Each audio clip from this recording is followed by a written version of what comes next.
bam sore pore hevalam sore Paşta gül kedin orem şüştü ahel keçi zore Paşta gül kedin orem şüştü ahel keçi zore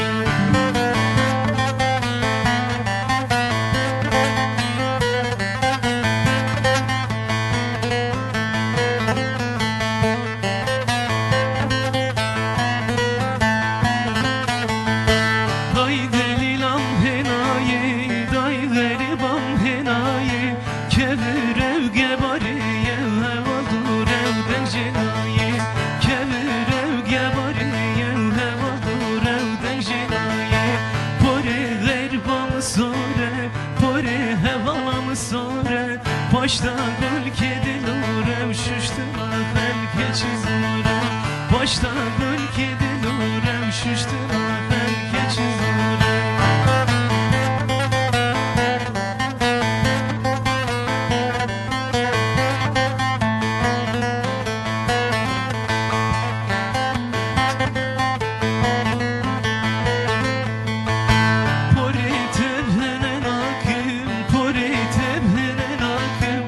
Paşta gül yavin akım şuştu aday kebir akım Paşta gül yavin akım şuştu aday kebir akım Pore daykam sore pore hevalam sore Paşta gül kedin orem şuştu ahel keçi zore Paşta gül kedin orem şuştu ahel keçi zore. Bir hafta içerisinde bizden 15 kat fazla kendisinin propagandasını yapmış.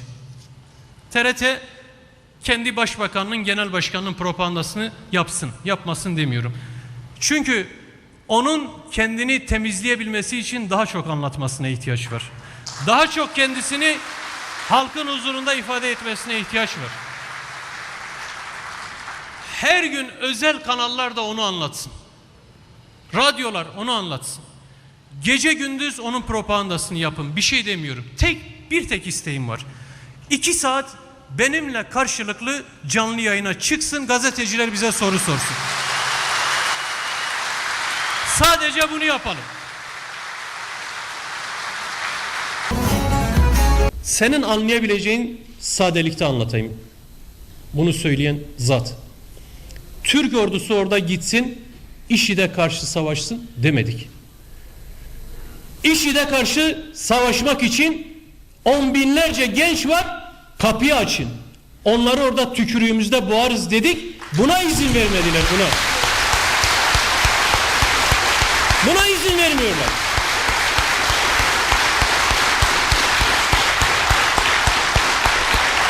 Yalvaracak konuma gelmişiz. Düşünebiliyor musunuz? Tarihi bir çözüm, tarihi birlikten 100 yıllık bir sorunun çözümünden söz ediyoruz. Kürt halkının, Türk halkının, bölgedeki Arap'ın, Ermeni'nin, Süryaninin, Ezidi'nin, Şii'nin hep bir arada yaşayacağı yeni bir çözüm arayışından söz ediyoruz. Kobani'de kardeşlerimiz tecavüz, katliam tehdidi altında, bunlar bize ne yalvarıyorsunuz diyor. Bak ne konuma düştünüz, niye yalvarıyorsunuz? Size yalvaran alçak olsun, sizin gibi olsun. IŞİD'in karşısında bugüne kadar asla boyun eğmedi.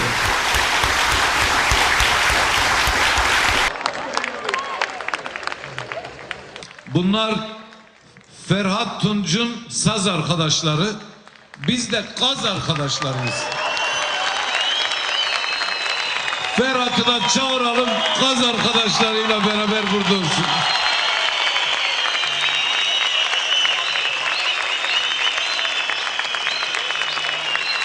Bu arada Sırrı Bey Gaz arkadaşları diyor ama o G'yi söyleyemiyor. Gaz kastediyor. Gaz demek istiyor. Gaz dediğine bakmayın. Polisin attığı var ya o. Dersim dört dağ içinde, dersim dört dağ içinde, gülü var dağ içinde. Dersimi halk saklasın, bir yarim var içinde. nefsimi hak saklasın. Bir yarim var içinde, bir yarim var içinde. Ne oldu ağaman oldu, ne oldu paşama ne oldu? Sarar mı benzin soldu, ağam buradan gidelim, bu yerler viran oldu.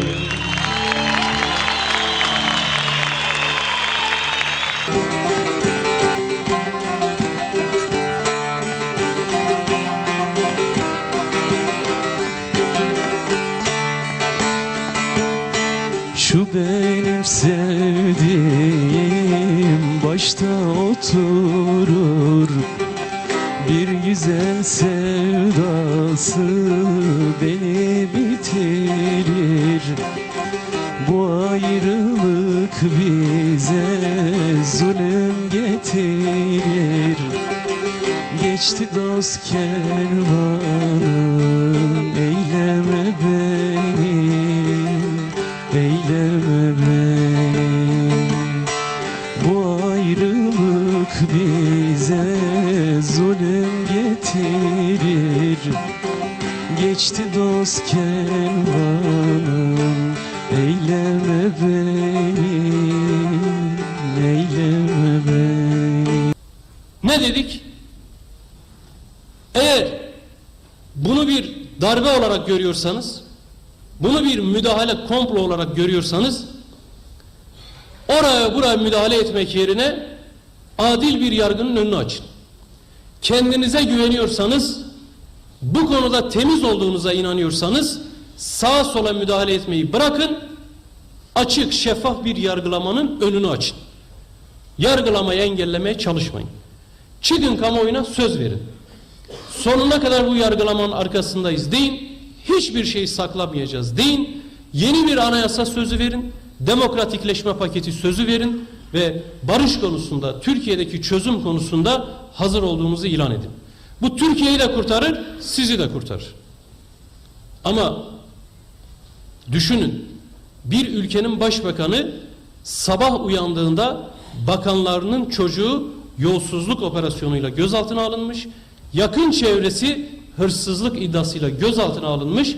Bir başbakan ilk refleks olarak ne yapar? Bütün bu meseleyi anlamaya çalışır, değil mi? Bu meselenin siyasi yönü nedir? Hukuki yönü nedir? Bu operasyon amacı nedir? Bunları anlamaya çalışır. Bir başbakandan beklenen budur normalde. Bizimki ne yapmış? Oğlunu aramış. Bizimkinin ilk refleksi Bilal'i aramak olmuş. Paraları sakla oğlum.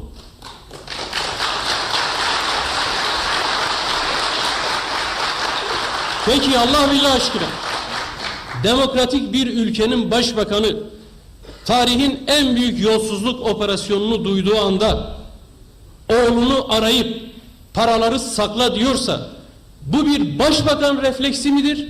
Yoksa suçüstü yakalanma ihtimali olan bir hırsız refleksi midir?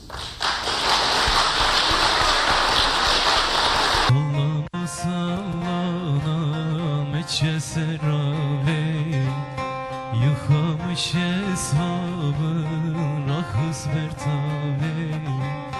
Bir öpücük istedim hayrat-ı bavi. Yabancı